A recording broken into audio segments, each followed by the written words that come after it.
Hi, I'm Lily Newman, and welcome to Viewpoint. Viewpoint's mission is to educate, inform, and entertain you, the viewing public, about issues facing our community as well as our nation. You know, there are a lot of things going on out there, issues about education, health, legislation, to name a few. And here at Viewpoint, we invite the viewing public to come with us as we search for answers to these questions.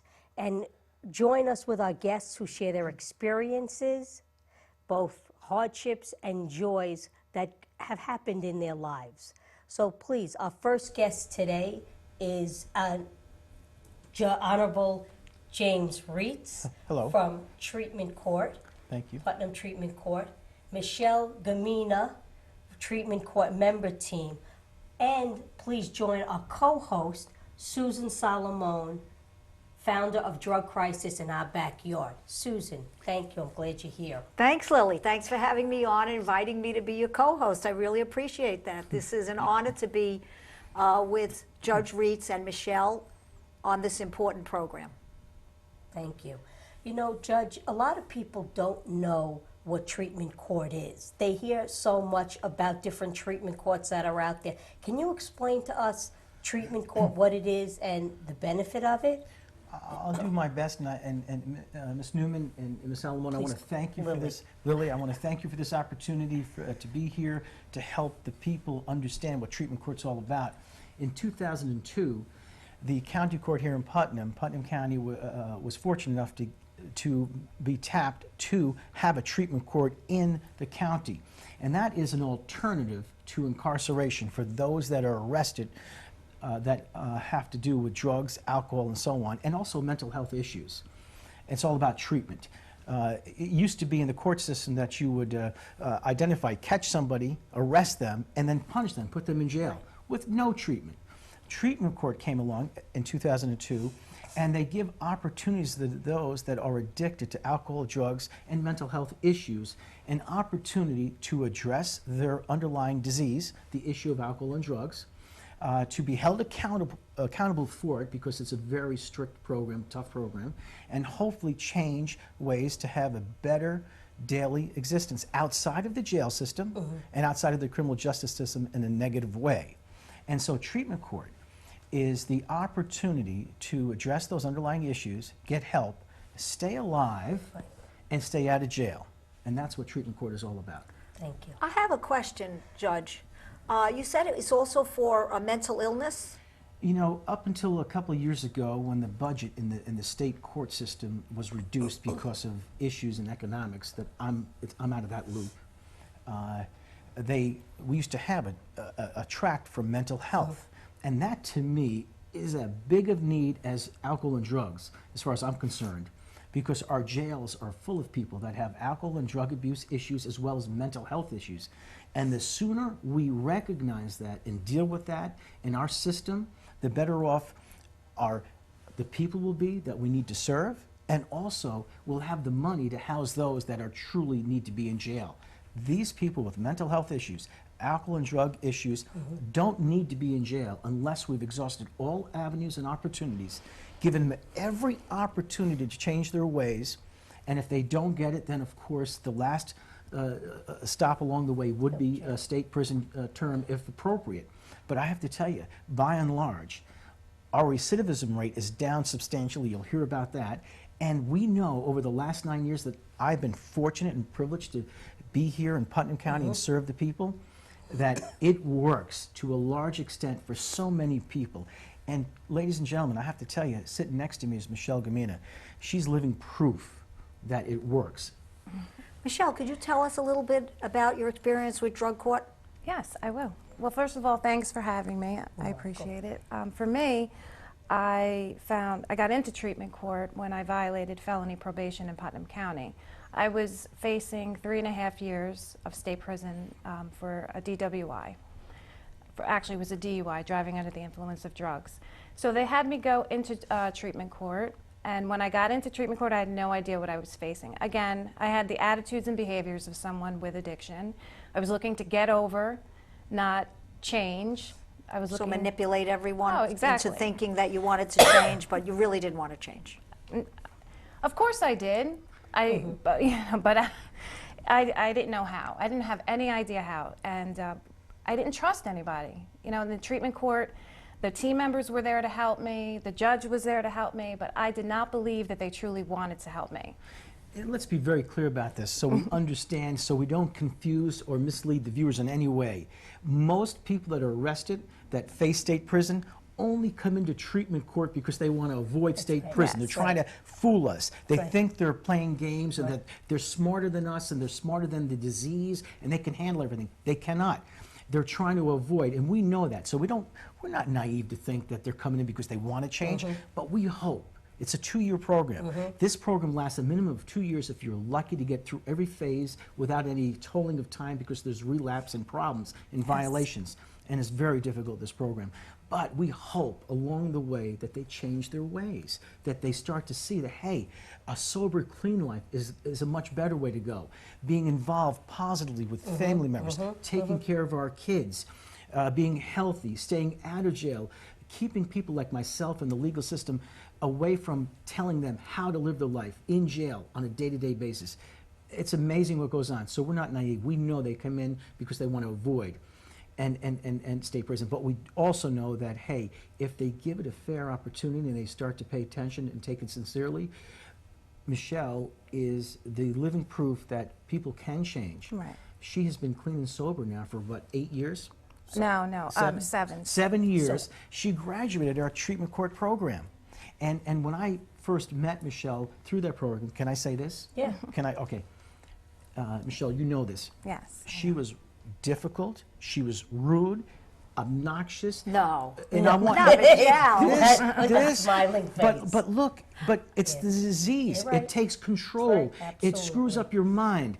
And I want to share with you, she did everything she could, even at one point on several violations, going to state prison because she's failing out of treatment court, running away from a treatment provider out of the van, and running down the road, leaving and trying to flee the area, right, and not come back. Well, we got her back. And we were at a point where I was going to send her to state prison.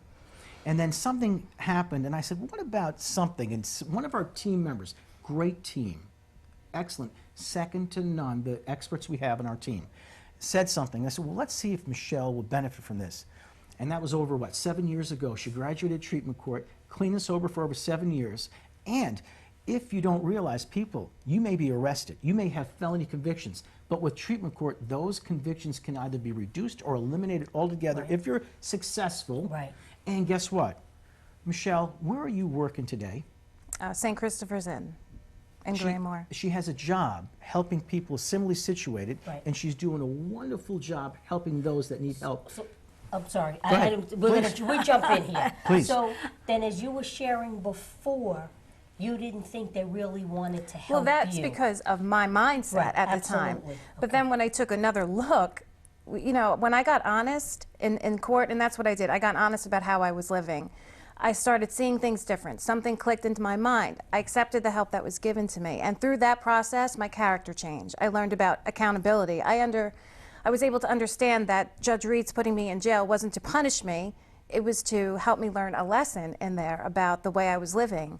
And that's what treatment court did for me. It changed the way I saw the world, the way I interacted with people. It changed the way, you know, I thought about consequences. It was about doing the next right thing.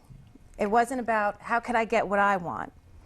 And through that process, I learned how to help other people and the reward in that. And it truly is all about helping other people. And the judge gave me opportunities to work with people in treatment court and be a mentor because like he said, I was not the person I am today. The people on that team and the judge here, they helped changed me. Can I ask you a question?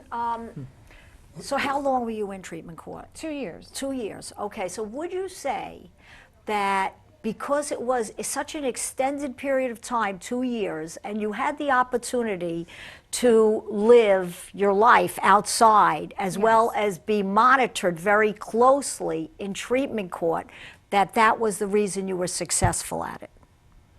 Well, yeah, of course, there's truth to that. You know, being monitored is helpful, you know, in the beginning.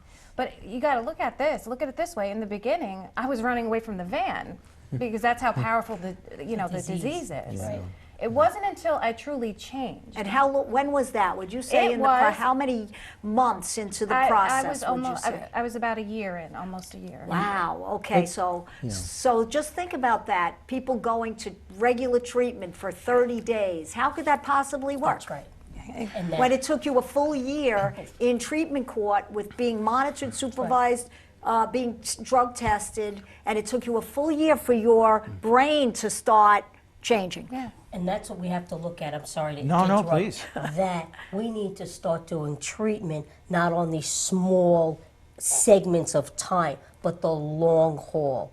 And when you speak about that, that speaks volumes that you need about a year of monitoring, treatment, program, whatever it is, before you start to clear and the brain starts functioning correctly. Go. I'm not the expert in that. I deal with experts on my team, and I hope someday that you too get the opportunity to interview our team members, because they are the best, and that's where the work is done, with the people on our team and the providers, like at St. Vincent's or St. Christopher's, Putnam Family Community Services, Search for Change.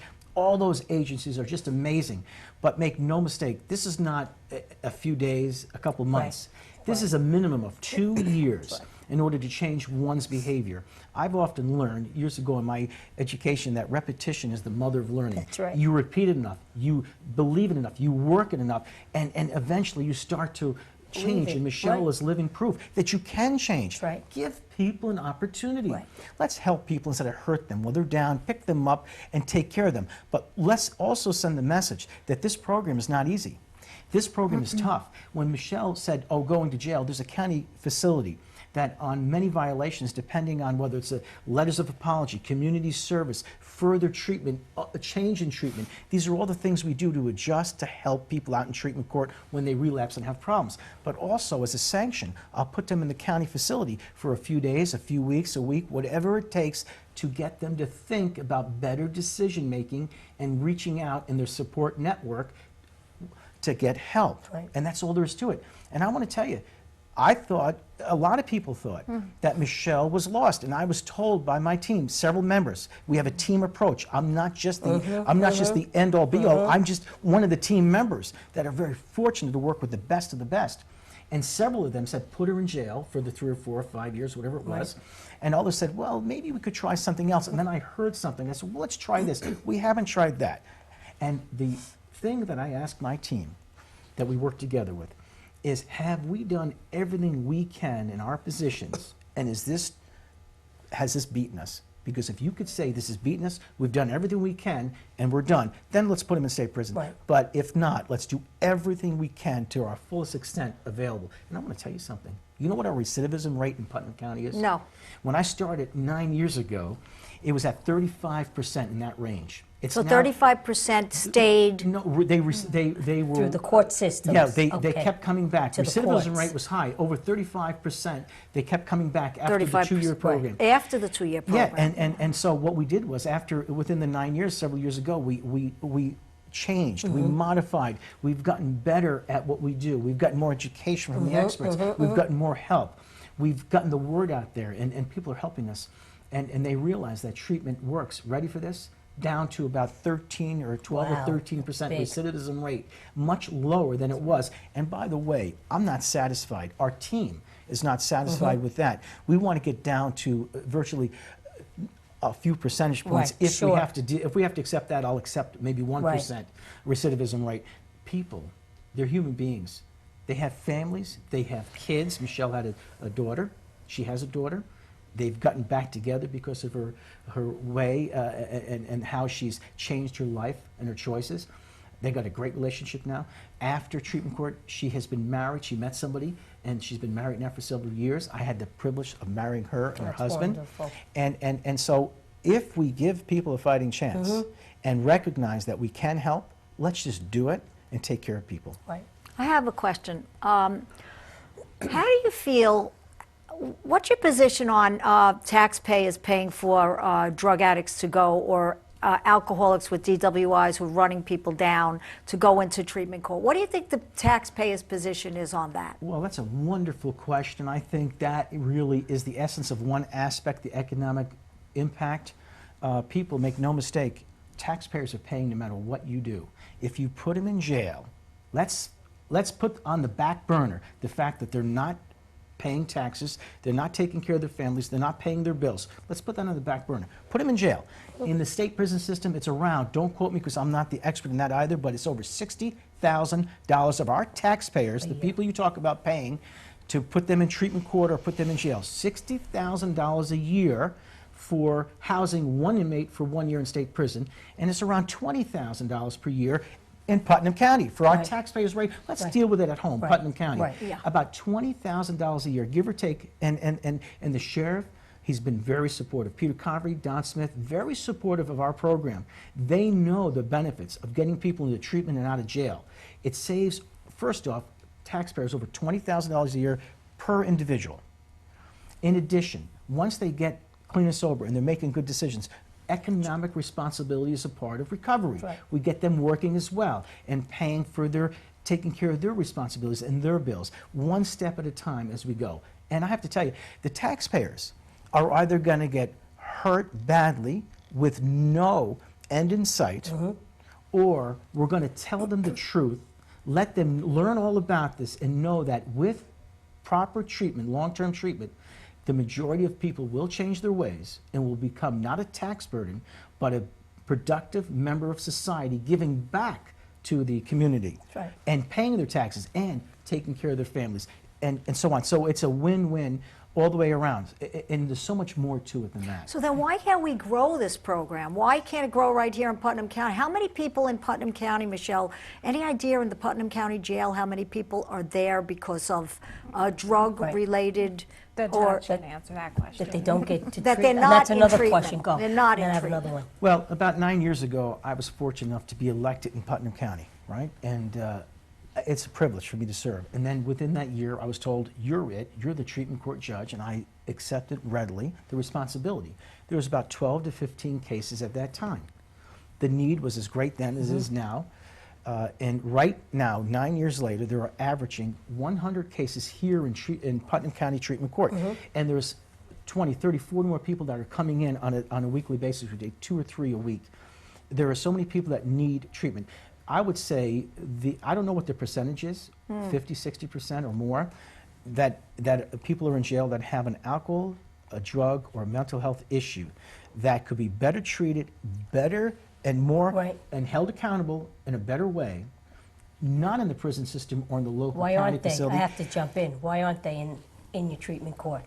I think there's a few reasons why. One, people think it's a costly venture for treatment court. It's just the opposite. One of the questions you had for me is that, what's the cost? Well, all I know is if I'm a judge there and I'm getting paid an X salary, if I do treatment court or not, it's still the same taxpayer burden, right? So I'm doing treatment court for the last 9 years, and I've kept hundreds of people out of the local facility and the state prison system, and they're doing very well. It's not perfect, doesn't work for everybody. But I do know this, there's no other than a coordinator, the court system has no other expense. I am not sure why this is not a priority throughout the state. I can't get involved in politics because as a judge I'm supposed to be non-political, but those questions are for the governor, the legislative branch, the senators, Congress, and Assembly to really be held, brought and held accountable as far as I'm concerned, our representatives, right? But that's a different issue that I can't get involved in. But I do know this, Terrence Murphy has been a wonderful supporter of treatment court. I think he's in charge in the state on the heroin issues and the drug issues and trying to change that. So he's been a big supporter of ours. That's somebody I would talk to as well if I were you. But we can change. It's so easy to do. A lot of people. Well, from what I hear, it sounds like it would make sense to open up more treatment courts and have more people in treatment court and less people in prison. It just seems to be, you have these, they're a captive audience. Wouldn't it be better to give them 2 years of treatment than to put them in jail for And by the way, it's not over after 2 years. There could be probation, but treatment, when you're done, and Michelle will tell you this, it is one day at a time for the rest of your life. Could you tell us a little about that, Michelle? After graduating treatment court and Yeah. after? For me, it was a step at a time, a day at a time. I remained very close to treatment court. I always offered my services. I always wanted to help out. Because in my opinion, it was there that I changed, it was there that my life was saved. I mean, getting arrested was the best thing that ever happened to me. Right. And I continued to go to probation, and I was monitored by a probation officer for a year. That's all I needed. And I continued to do what I needed to do to grow, to change and to be the person I am today. And now you go every week to treatment court to be a team member? Oh, yeah, on the team, my responsibilities, including, they go beyond representing, the facility that I work at right now. I offer my input, and advice on cases. I have my CASAC education, so I have some, understanding of the disease of alcoholism. So it sounds like if we were telling our viewers out there who are listening, don't quit before the miracle happens. Exactly. Because you're the miracle of drug court, of treatment courts in this country. And you are the result of how the system does work positively. And I think there are a lot of people, to answer your question, thinking a lot of people will take their jail time, right, instead of going to treatment court. They will opt for that because they think it's less work. I'll just go in and then I'm done. I don't have anyone to answer to after. But I think if they understood that it's a change, as you said, in behavior and lifestyle, not just for the moment, there'd be more people wanting to go in. That's why Michelle's on the team. She was kind enough to accept in St. Christopher's. Amazing. They allow this to take place. She's got a very important job, but yet they let her come into treatment court. And on a daily basis, she could be answering questions and helping people out for us to get the information to really serve and help those in need. It's amazing. Can you imagine taking the millions and billions of dollars in the criminal justice system? I'm talking about jailing people, right? And refocusing that, not only on treatment court, the judges and the courts that do it, but the treatment places, the providers, the therapists, the people. Let's refocus our energy and our efforts on treatment. We need facilities, we need treatment providers, and we need places for people to go and to be helped. And I have to tell you, by helping and being kind and holding one accountable, that is the key in life, and it works. Now, what if we had in the jails, if we had treatment sections, so that part of the jail was set up as a treatment center for people that committed crimes related to drugs, either taking them or robbing because they needed drugs. You have a section of the jail set up for treatment for the period of time that they're going to be. Yeah, it might. They do. They have solutions in Valhalla. Yes. Yes, they do. Yeah. I think from what I'm learning, our jail system is overtaxed and overburdened as it is, and it's a very costly venture. I believe, like the school system, they should be there to teach and educate our kids. Parents should be to discipline our kids, and the jail system should be to house those inmates that need to be there. But I think there should be a fast track for those that don't. Right. Yes, there are providers, there are people that go in and help out, but the jail system is probably not the best place for treatment. I think they should be out of there as soon as possible, held accountable, and into treatment. That's the only way to effectively, I think, treat this disease of alcohol or drugs and mental health. And I have to tell you, if you separate it and let the experts do their job, the jail taking care of their issues, the schools taking care of theirs, and the treatment providers taking care of theirs, we'd be much better off. And I have to tell you, let's get back to basics. To me, helping people out is the key. Who don't you accept in treatment court? Violent felons. Those people that have committed violent felonies. You have to have a diagnosis, an evaluation that there is an issue of substance abuse one way or another, whether it's alcohol, drugs, or mental health, and the crimes have to be, and there's so many of them, enumerated for treatment court. Judicial diversion is another way. Several years ago, judicial diversion came out, and based on the Rockefeller laws being abandoned and disbanded, those people with much more serious crimes that were never eligible or welcome into treatment court because they didn't meet the criteria because of the law, now opened up another avenue for a lot more to be treated and held accountable through treatment court. So, wait, could I just clarify that for myself? The Rockefeller laws were disbanded, and the people that were in jail then were taken out and put into treatment court? Not so much that they were taken out of jail, but those that had 3 strikes and you go to jail for the rest of your life, that law was taken away. Right? And so for those more serious felons, selling drugs, dealing in drugs, and so on, they were never eligible for treatment court. Now they are, because those laws were disbanded, Okay. and judicial diversion allows them to come into Right. treatment court. That being said, there's so much more. I hope we get Right. another opportunity We'll have in the another future to discuss opportunity. these issues. And please get our team here if you can. Those team members are the best. You know, our We'd love to Putnam do County- that. Yeah. We'd love to do Yeah. that, Judge. And you know what? Michelle. Having you here and answering the questions gives people an idea of what treatment court does and the miracles that come out of treatment court, and that maybe people will start thinking about it's not a bad thing to spend our money on, because the alternative for jail is so much more expensive. It's actually a savings. It's it really your is. savings. And also, I just want to thank you for being here. And Sue, do you have any thoughts? I just thank you for coming on, and we appreciate your time, and we hope that we could get your treatment team on here on one of our next shows. Thank you. Thank you both very Thank you, much. And guys. Michelle, thank you. You're welcome. Thank you all. And thank you for being here, our viewing public, and watching Viewpoint. Thank you.